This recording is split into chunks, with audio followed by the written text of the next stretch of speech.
you're never going to get a headshot out of the game. It's physically impossible to have a headshot taken out of the game. Anytime somebody's going to hit me on the ice, or Keller, for example, in today's, everybody forgets who I am, but so Keller's the same size as me. Anybody who hits us, likely you're going to hit our heads, because we're going to be at the chest height for everybody. So there's no way to avoid hitting somebody's head. Now, whether it's an elbow directly to the head, or if it's your head bouncing off the glass is always a danger thing, but that's just a hit that's going to happen. I think where we have to get rid of the ones we're trying to get rid of are the clips. Like you're going side east west and you clip one. I think it was Savard back in the day in Boston. He takes his shot going one way and gets clipped just on the jaw. Those are the headshots that we really want to eliminate, because those are the ones that are kind of right on the button that you can avoid doing.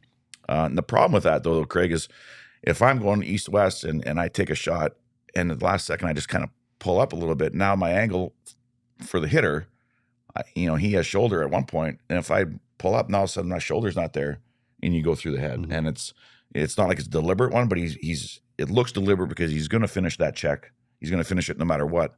And then the player changes the angle of it, and now he gets hit in the head, which is, knocks him out cold, or, he's in concussion protocol. And is it a suspension because he did that? Well, probably not. And that's how we look at it. The guy just moves his head just prior, and he got hit in the head. And it's unfortunate, but until you get rid of hitting in hockey, which is, it seems that's where we're going, I don't see you getting rid of headshots. It's always going to be a part of the game, and it might be part of the standard player's contract where there is an acknowledgement of some kind that you play a game that you are going to get hit in the head, and you don't have to play it. You can choose to not play hockey, and or live with. There's a chance that you could get some CTE in your life, or you. I don't know what the answer is. You certainly don't want that, but when you play a contact sport, I don't see how you can avoid it. Well, you bring it up. The one thing, and the last thing I'll say about this topic is the speed of this game has increased tremendously. The skill level of these players and the speed that this game is played at. Go watch a game from the early 90s and then watch a game from today, and it's not the same game. There's more sticks, there's more physicality in the game, more fighting in the game back then. But the speed these players play at, and it's easy to frame by frame and go, oh, look what he did. Yeah, but go watch it in live motion. Yeah. The speed that both players are playing at is incredible. What I've noticed this season is I haven't seen a lot of, you see the fines, but you haven't seen the suspensions, the numbers of suspensions that you had maybe even 5 years ago. Do you see that as your role that those suspensions are coming down? Well, George puts a presentation on every year for the board of governors and for the general managers. And I think the suspensions are pretty much, they're still pretty level. I think this year we're down a little bit, but the infractions for which we're doing it seem to always be a little bit different.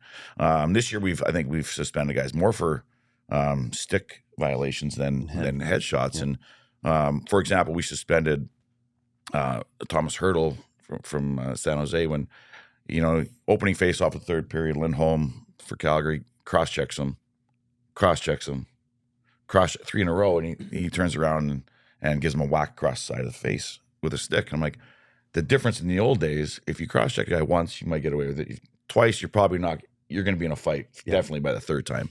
And that, because there's not any fighting anymore, very little, we see people using sticks to hit people rather than fight. And I'm not sure which is more dangerous. I mean, you can always hang on and not get beat up and be done with it.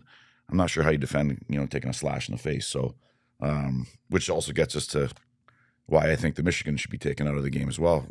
Not because it's not a great skill play, but how do you defend it if the puck's 3.5, 4 feet in the air on somebody's stick? How do you defend it as a defenseman? Well, likely it's going to happen is somebody's going to turn, try to slash it off his stick, miss, break the guy's jaw, knock his teeth out or something. And we're going to call for a 10-game suspension or something silly like that. Where a puck is, shouldn't be on somebody's stick blade being carried. So I just think from a player safety standpoint, it's pretty fancy play. I like it. I could never do it, but I fear for the time that somebody's going to try to defend it with a stick and accidentally get a guy in the face. So, but I see that's kind of where we're heading right now with infractions.